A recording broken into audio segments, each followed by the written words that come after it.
The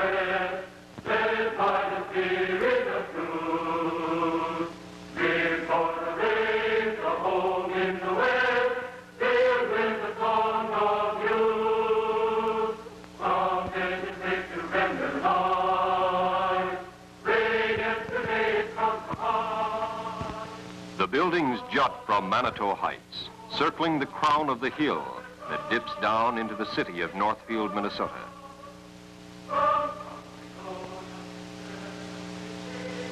This is St. Olaf.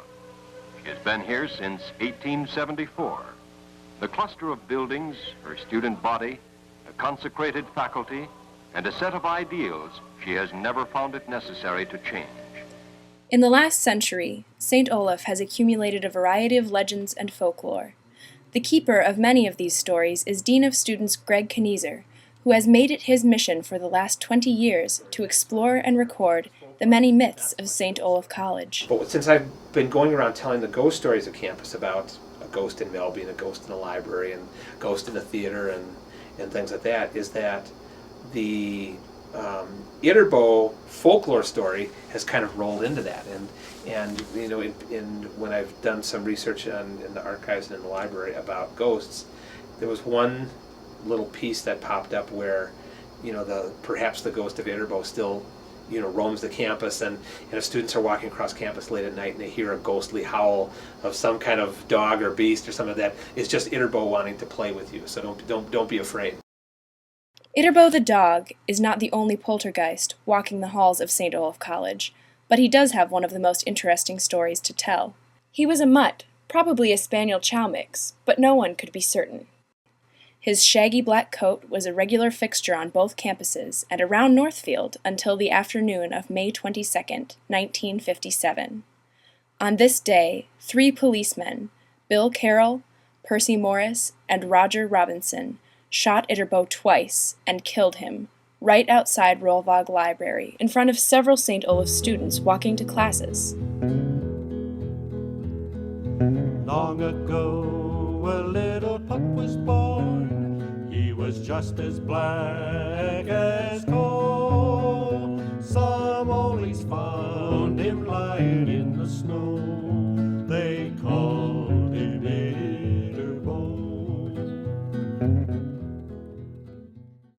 Northfield in 1957 wasn't all that much different than it is today. People smiled at each other as they passed on Division Street, the college students played just as hard as they studied, and malto meal occasionally made the air smell like oatmeal or chocolate chip cookies. Local community fixture Dan Freeman remembers the sense of friendship and unity that he felt existed at the time between the town and the 2 colleges. Always felt as though both schools were great neighbors, and we were just happy to have them in town. He grew in stature and in fame, and on the hill he took his reign. He kept his watch over Manitou, our beloved Ytterboe. Ytterboe's entrance into the Northfield community is something of an unsolved mystery, even to this day. According to one source, he was brought to campus by Bob Evans, who left St. Olaf to become a pastor at Plymouth Youth Center and left Ytterboe behind him. The more common story is that he was actually hit by a car and rescued by students, nursed back to health in the kitchen of Ytterboe Hall, and then refused to leave the premises. That he started coming to the dorm for food, and you know, they brought him in and fed him, but always were thinking that someone would come and get him. I think they tried to find an owner. Nobody ever showed up, so they just kept giving him scraps. Regardless of his origins, Ytterboe made himself at home in Northfield, spending his days wandering between the 2 colleges and stopping in town to get a meal wherever he could find friends to feed him. You know, at the dedication of Bow Chapel, when everyone was going into the chapel, here comes Ytterboe the Dog. And then one of the professors turned and said, "I don't think you're Lutheran." And as if Ytterboe understood, he turned around and trotted back out. Now, it should be mentioned that not everyone was so happy to see his shaggy black head around town. In fact, Ytterboe was a longtime resident of the dog catcher's list. People people knew that the dog was surly. It was no apparent home. He may have belonged to someone down on St. Olaf Avenue someplace, but he was spending all of his time up there, and people would bring food out like that, and so he got by on that. But it was not a kind of dog that you would pet and deal with that way. And there were a couple other dogs around there that seemed to be friendly toward one another. At this time in Northfield, there was a strict leash law that required all dogs to be on leashes during the month of May. Not only was Ytterboe unleashed, but he was also unlicensed. However, this tiny legal issue never seemed to faze the steadfast mutt. Actually, not much seemed to faze him at all. Not even when some Carleton students peroxided a giant C into his dark coat. And I know that Ytterboe the dog also had a haircut by the Carls, which may have been responsible for making him somewhat ornery. Right? Yeah, ornery is a good word. Regardless, Ytterboe shrugged it all off, and though perhaps a little shamefaced, went along with his daily rounds about town.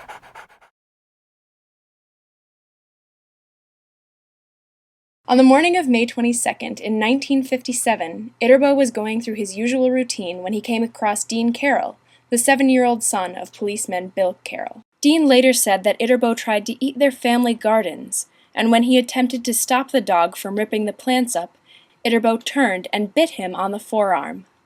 When Bill heard the news, he and 2 other policemen, Roger Robinson and Percy Morris, went to the St. Olaf campus to retrieve the dog they now believed not only to be unlicensed, but a threat to the community. They came around the bend underneath, below what we call the ad building. That was a Holland Hall, and a high rate of speed. And slammed on the brakes so that it left a strip on the rubber on the street. They found Ytterboe wandering across campus and began to chase him. One student later said that Ytterboe must have thought they were playing a game as he bounded away, and then paused as if waiting for them to catch up. But perhaps he knew that these men were trying to take him, and it was his survival instinct that made him run from the 3 men in uniform. In any event, after a few moments of pursuit, Officer Morris took aim and fired a sawed-off shotgun right at Ytterboe. He fired at Ytterboe twice. There were only 2 shots. The second one took care of him. And they dragged him and plopped him into the trunk of the patrol car. On the 22nd day of May, he lived his life just as before. Then Percy came up on Manitou and shot poor Ytterboe. That evening, word spread quickly around campus. One student, Randy Cox, remembers the mood at that time. I was studying in the library on the day when the dog was shot. At first I thought I heard a car backfire, but the word swept the campus like a proverbial wildfire, and for 2 or 3 days there was practically no other topic of conversation.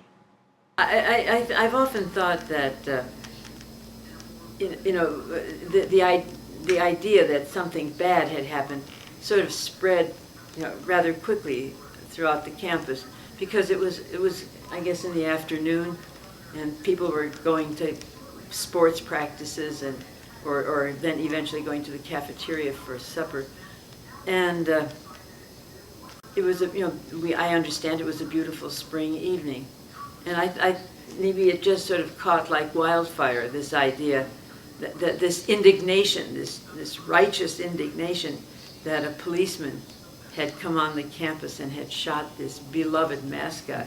There were a lot of students on the hillside between the library and Holland Hall studying, sitting down there and just taking it easy. And there could have been as many as 30, and they were thoroughly shocked. Then it didn't take long for those people to react and get back to the dormitories, and then they called up their friends at Carleton, let's have some action here. Students were angry and hurt at the sudden and seemingly unwarranted murder of their beloved mascot and friend.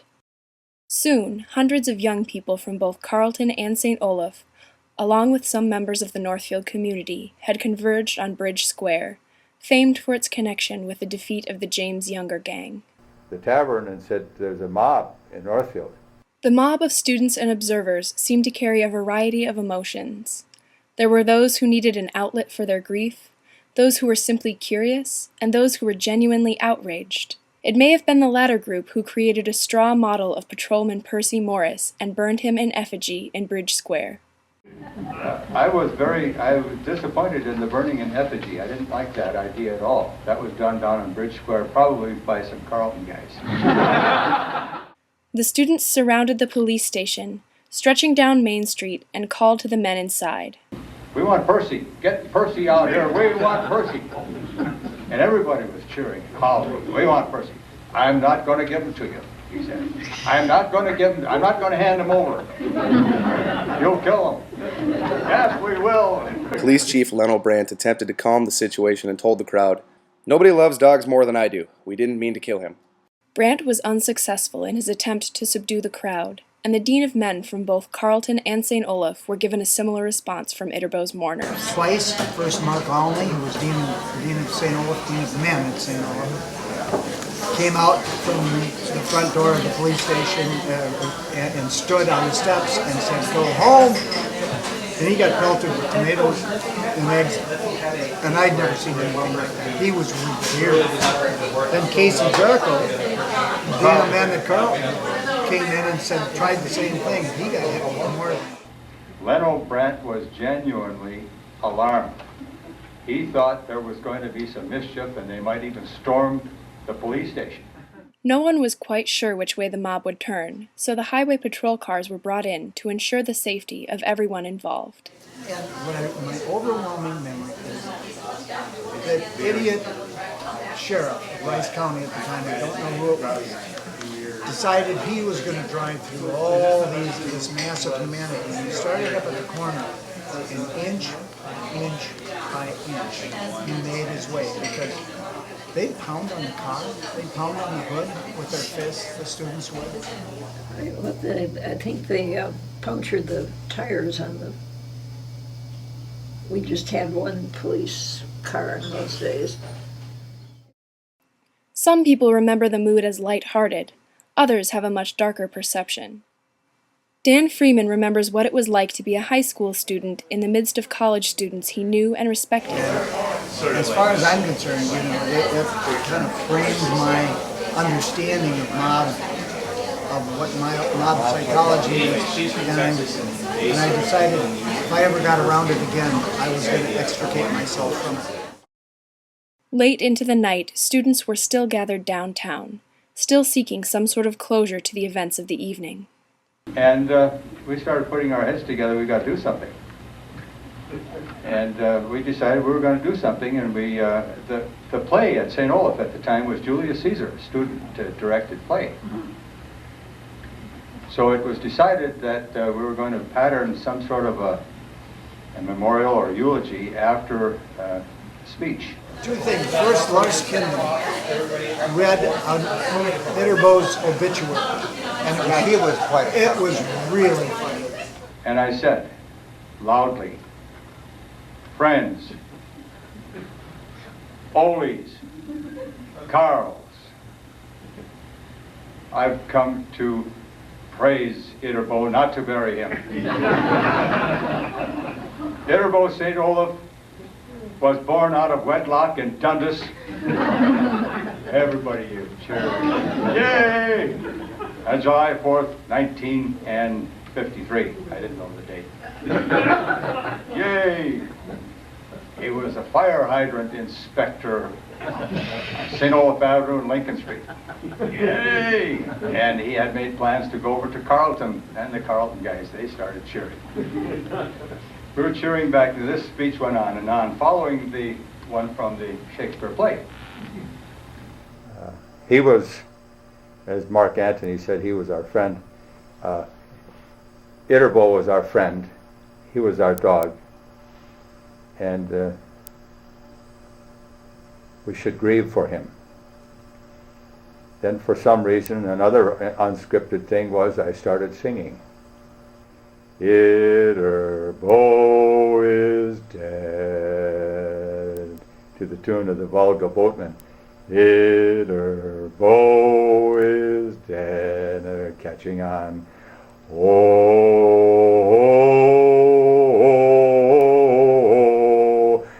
Ytterboe is dead.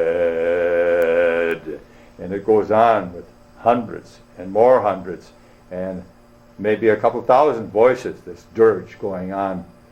Ytterboe is dead. Before the crowd had drifted away, Leland Meebist, St. Olaf's student body president, shouted, "There's going to be a funeral on Friday. Friday. Funeral."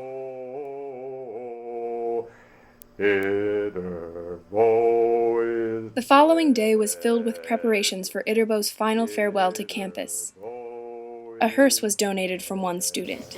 And overnight they painted it black. And supposedly the paint was still wet. That's what we've heard. Student organizations and even some faculty donated money or flowers, and everyone was invited to come and pay their last respects. Well, the next day, I got called in. Dean Omley called me into his office. And he said, "I saw you last night. I heard you last night. Let me tell you this, there will be no Christian symbolism connected with this funeral of a dog." I said, "I have nothing to do with it, Mark. It's in the hands of Leland Meebist, president of the student body, and the student body organization. They're conducting this funeral. It's going to be a dignified thing." He said, "If there's anything," and he used the goofy word, "if there's anything untoward happening, anything at all, any mischief," he said to me, "you're out of this college." So I went down to Meebist and I said, "Leland, play it cool, or it's bye-bye." Reporters from the Star Tribune, the Dispatch, the Pioneer Press, and of course, the Manitou Messenger, recounted the events of Ytterboe's funeral. The Manitou Messenger, Friday, May 24th, 1957. Graveside flowers poured in from many groups, along with numerous unsolicited offers to replace the beloved Ytterboe with a new campus mascot, as the entire student body, faculty, and a large representation of Carls and townspeople stood on the library lawn to hear the final words of the eulogy. The Dispatch News Service. One of the most elaborate funeral rituals in the animal kingdom was conducted late today on St. Olaf campus for Ytterboe, the school's pet dog, which was killed by a policeman Wednesday night. The body of the black mongrel, flanked by an honor guard of students, was carried in a hearse and buried at the spot where the shotgun blast snuffed out his life. The Pioneer Press. About 1,400 St. Olaf College students stood with bowed heads Thursday afternoon as a peaceful campus grave swallowed their longtime mascot, a dog named Ytterboe. Never have so many been so silent for so long for a funeral for a dog who bummed meals from students. With upwards of 2,000 students and community members in attendance, Ytterboe's funeral was a fitting tribute to such a beloved friend. The sound of horns playing taps echoed across Manitou, and 4 pallbearers laid the dog to rest as members of Viking choir sang a slow, mournful dirge. Leland Meebist addressed the crowd and said, "If ever a dog could be said to win the heart of a college, he lies here." The sign over Ytterboe's grave read, "Ytterboe, the St. Olaf Lion, was killed here by Northfield Police. May 22nd, 1957, 7:30 p.m. A faithful mascot through the years, he played his role so valiantly. St. Olaf College will miss you. Goodbye, poor Ytterboe.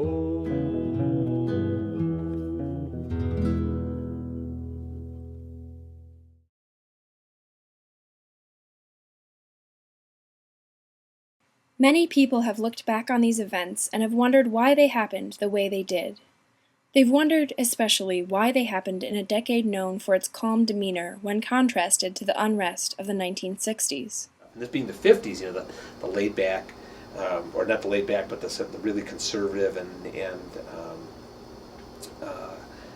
sedate 1950s, era peace and calm on college campuses, that there's a protest, There's almost no protest at St. Olaf during the 60s or in the Vietnam War, but it was, there's probably more about a dog in the 50s than there was about nothing. Not to belittle the civil rights riots and sit-ins and things in the 60s. I'll tell you what, I would see so many of those years later and think, from Northfield in 1957. Mob rule, it was very frightening. These people who I revered and I would never talk back to. Some people believe the protests to have been a natural result of the rise in college students' involvement with world politics. When students start taking a more worldly view, you find by the late 50s St. Olaf students are particularly interested in world politics. And his death, the shooting of the dog, it was an impetus to get students all involved. They were maybe not looking for an excuse, but it certainly angered them. And they thought, well, we should react. And I think it's one of the first times you find the students en masse reacting to an event and perhaps going against what the administration wanted to happen.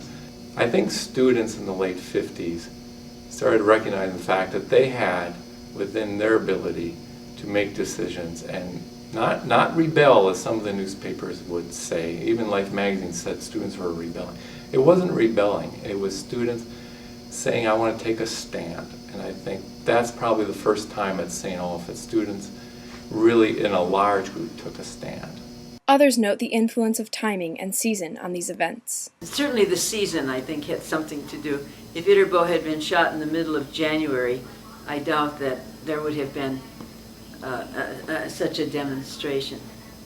And it was really too early to attribute it to any social consciousness yet, because the civil rights movement doesn't really get going until, well, the very late 50s or mostly in the 60s. So it was something to get excited about, and that's what they did. Indeed, the riot could have been a result of any number of these instigating factors. Whatever the cause, the events following Ytterboe's death received immediate attention. They were published in Life magazine as well as on radio broadcasts, national morning television, talk shows, and international papers in London and Paris. Governor Orville L. Freeman wrote a telegram to the students of St. Olaf College, which read, "As you pay your last respects to the memory of a friend of the student body of St. Olaf, I hope you will, without delay, find another mascot who can inspire as high a degree of constructive spirit as Ytterboe seems to have done during his long career." Newspaper editorials discussed the merits of Patrolman Morris's actions and the students' responses to them. I do recall that certain people took offense to the fact that everyone at St. Olaf and Carleton and some people in town were so pro Ytterboe the Dog, and that this incident was being made up to be a story when they felt it wasn't a story. And it offended certain people. There were letters to the editors basically stating, what's the big deal? There are more important issues going on. President Granskow said, well, it was a tempest in the teapot situation. Well, he sort of downplayed it. The Alumni magazine didn't even report this incident. Others responded that it wasn't the death of a dog that made the situation so outrageous, but the manner in which it was carried out.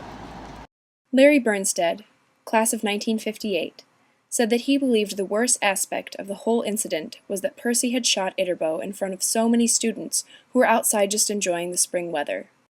This was echoed in a Manitou Messenger editorial, which said, "As students, we have a legitimate gripe and moral responsibility to lodge string protest against any shooting within range if students are on campus." The same article also argued that, without a doubt, Percy, as a result of his calculated 5 minutes' work, has achieved a degree of notoriety at least equal to that of Jesse James, and his achievements should merit a place right alongside of James in the annals of Northfield history. Mrs. Morris complained that this persecution of Percy was prejudiced and one-sided. "I wish people would get both sides of the picture," she said. The dog may have been a pet all right, but phone calls have come in complaining about him. He's been on the dog catcher's list for quite a long time, and he didn't have a license. People just hear one side of things. They don't know about these complaints that have come in. Mayor George J. Zandmiller said he completely supported Patrolman Morris. I would destroy my own dog if it had bitten a child.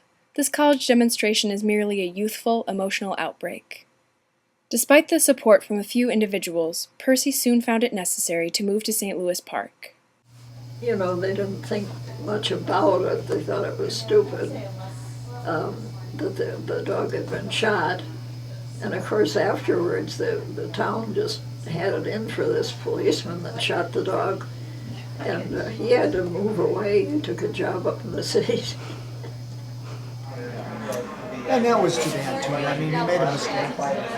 It was not the brightest move ever made in the world, but really nobody got hurt, even though he was a bit careless, and I'm sure he would have learned that and been a better officer.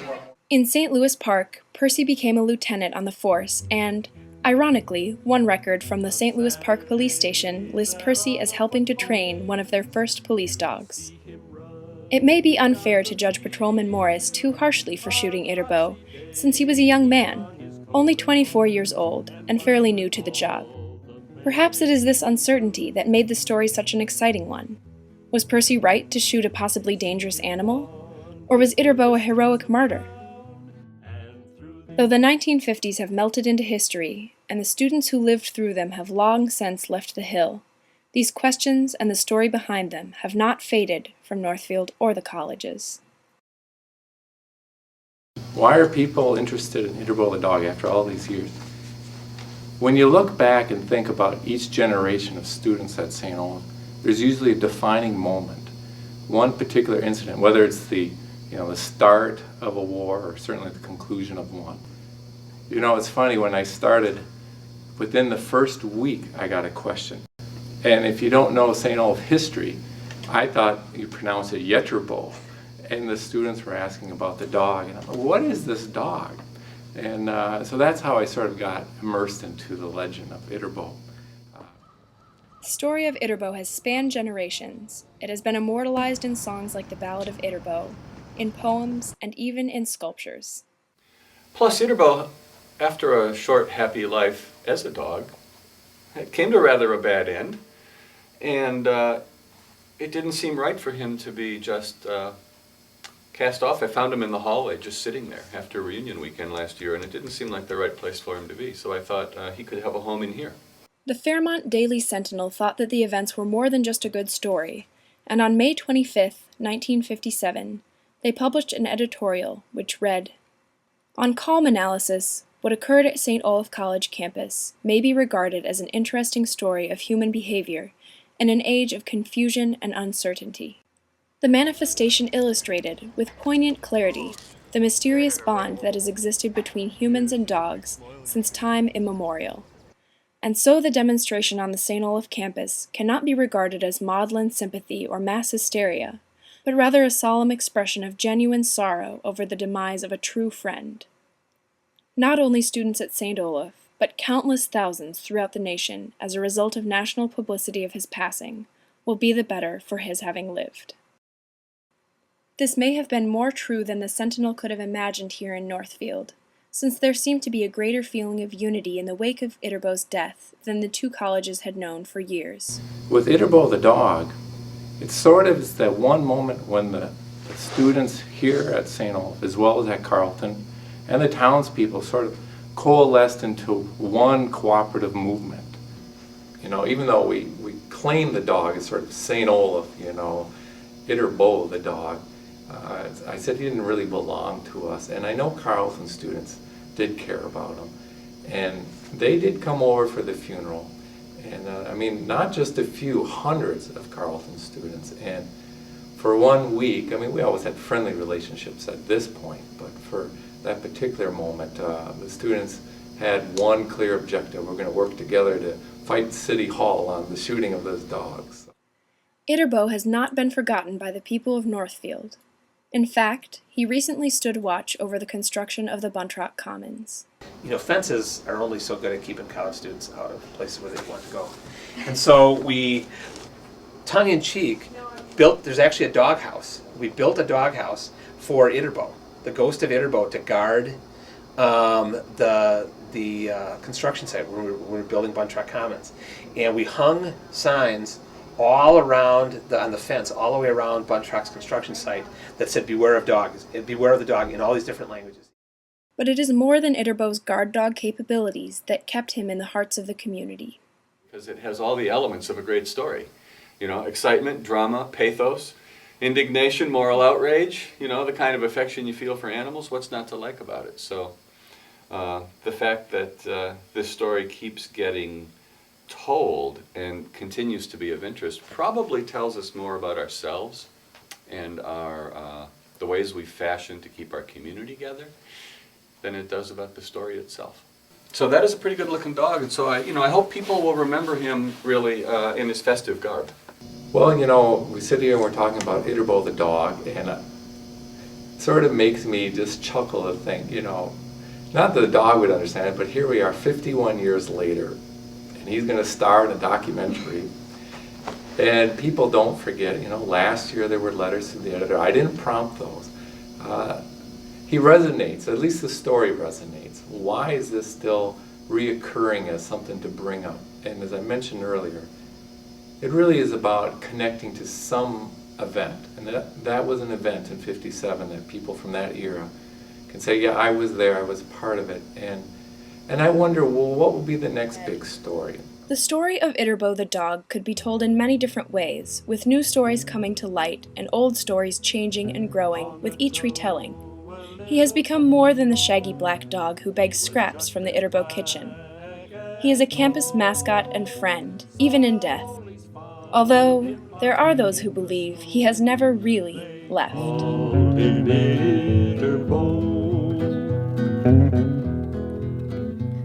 He grew in stature and in fame, and on the hill he took his reign. He kept his watch over Manitou, our beloved Ytterboe.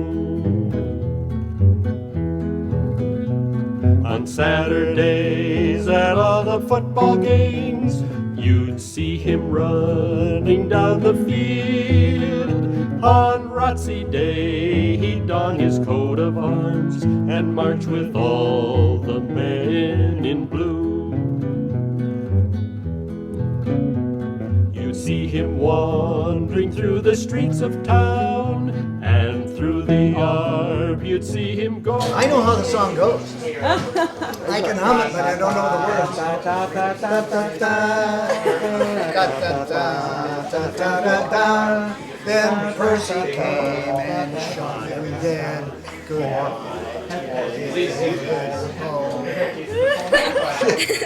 At Ytterboe, all loved this dog so very dearly. They hated to see him go. When other doggies threatened his domain, he'd chase them off with a lion's roar. Straight down the hill with tails between their legs, they would return no more.